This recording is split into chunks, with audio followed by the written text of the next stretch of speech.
Mais en fait, lorsqu'on est suisse ou titulaire d'un permis C et que l'on est majeur, peut-on faire venir ses parents en Suisse? Plus précisément et en termes juridiques, peut-on faire un regroupement familial inversé?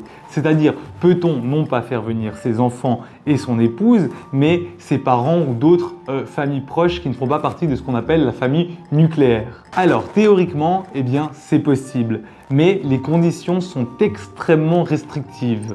Pour cela, il faudra qu'il existe un lien de dépendance particulier entre la personne qui vit en Suisse et qui est titulaire d'un droit de présence assuré, c'est-à-dire par exemple un permis C, et le proche qui vit à l'étranger.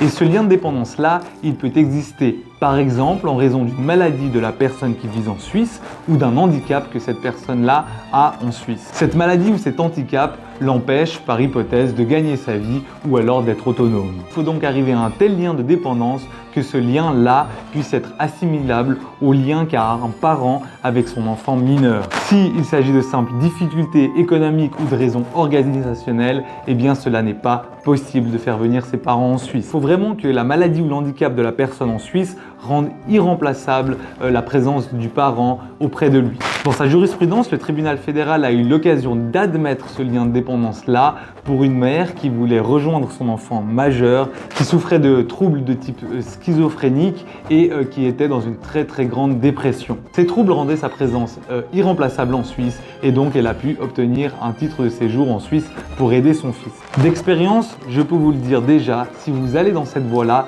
ce sera la croix et la bannière. En effet, les autorités migratoires ont tendance à refuser les demandes et souvent, si l'on obtient l'autorisation, c'est par la décision d'un tribunal, ce qui implique une procédure judiciaire qui prend du temps et qui coûte de l'argent.